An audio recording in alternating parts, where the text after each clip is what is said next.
On November 9th, 2020, the City Council of Mason, Ohio passed Resolution 2020-16.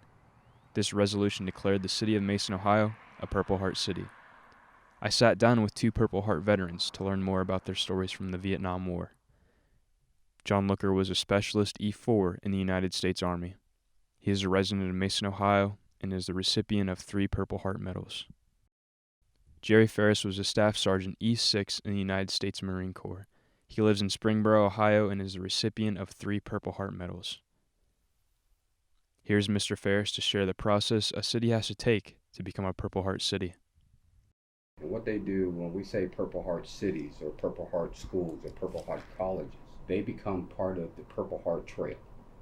And the Purple Heart Trail extends from northern Maine all the way to the west coast. The Purple Heart cities represent those cities as veteran-friendly cities that help support our veterans.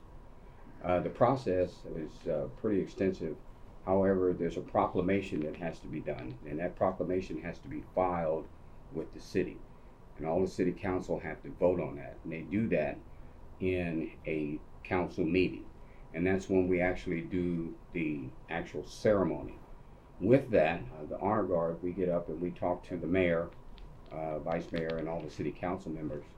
And we present them with a plaque that is then shown and presented to them, and they display that on the wall at the city building. On March 9th, 1969 was when I received my 3rd Purple Heart. That night on March 9th, we moved to a position out in the Ashall Valley, and we set up in a rice paddy, which seemed very unsafe to me. And we got a new guy in, and he joined Billy and I in our foxhole.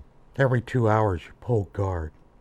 One of us would pull guard, and then you'd be relieved for 4 hours, get some sleep, and then 2 hours later you'd pull guard again. It was a new guy's time to pull guard, and about midnight he started shooting at something. He saw NVA walking down on a path that was close to us. Started shooting. Of course, we all got up and we sat for a couple hours, and nothing really happened. Well, then all hell broke loose, and we found ourselves surrounded by NVA.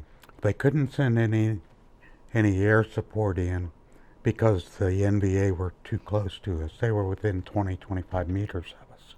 So we were left alone with what we had. I guess about 3:30, we were running close to being low on ammunition. So Billy crawled back to the point where we were at before, gathered all the rounds from some of those that were killed, and brought them all back to us so we could continue to try and make it to daylight. About 4 o'clock in that morning, I was shot in the shoulder, and Billy took off his t-shirt and stuffed me back into the ravine to keep me from losing blood. And Doc Morgan, who was our medic, shot me up with some morphine to ease the pain and stuff. Well, fortunately, it was a tracer round, so it kind of fused it a little bit, so I didn't bleed so much, but he patched it up as best as he could. And as we were in the ravine, as we kept losing people, it got closer and closer and closer. So Billy had picked me up, moved me down, and I was able to fire for a little while, but then I just couldn't. Well, they didn't come in with the gunships until about 6:30 that morning when it turned light and cleared out all the NVA, and we were able to get out, and they were able to bring in the medevac copters to get us. There was a 1st Battalion, which was over here in another forest, and we were in a ravine over here. So there was 26 of us in each group, and out of the 52 of us, there were 11 killed and 38 wounded. Well, when they finally loaded me on one of the medevac helicopters, my right arm was dangling over the side of the stretcher. And Billy looked at the corpsman and says, "Get his arm up on his shoulder."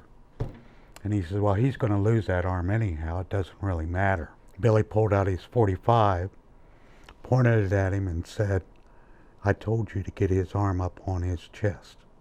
So they did. They got my arm up on the chest, and I was out from the time I got there till I got to the field hospital